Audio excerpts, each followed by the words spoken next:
when somebody in a higher position, a management position, is misleading or misrepresenting facts and throwing others, subordinates, under the bus, many times what ends up happening is we end up seeing litigation based upon the fact that the person who is the lower level, who really didn't do anything wrong, ends up getting disciplined or gets terminated or something else happens to them adversely. And they turn around and say, no, I was blamed for the mistake of someone else.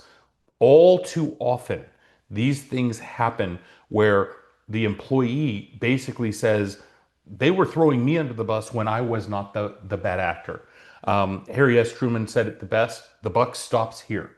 And that's a management philosophy, I think, that's been lost over the course of the last 15 to 20 years because it's much easier to blame someone else for your mistakes. However, on the flip side of that same coin, when you have management level employees who take accountability, not just for their mistakes, but for the mistakes of their team, look, I'm responsible. I'm responsible for taking control, making sure the deadlines are met, making sure the product was proper, making sure that we've met expectations.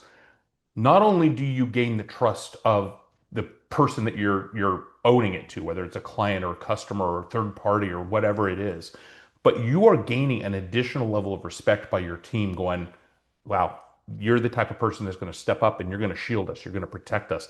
And it builds a loyalty, it builds a dedication, and it's modeling a behavior that you want your entire team to take on.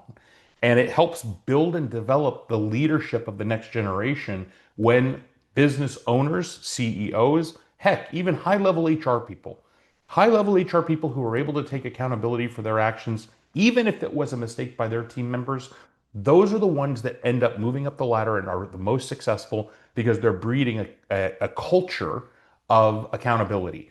And when it's not there, a lot of things fall apart. And if you've got the CEO who is allowing stuff to roll downhill, then people are not loyal to the company. They will leave at the first company that's going to offer them 50 cents more an hour. So you're going to have turnover. You're going to have replacement costs. You're going to have all of these other issues that come into play. The problem is, I have tried this many, many times. When leadership is already wired that way to blame others, it is very hard for that tiger to change its stripes, even with coaching and counseling. It can be done. It absolutely can be done, but it is a difficult endeavor.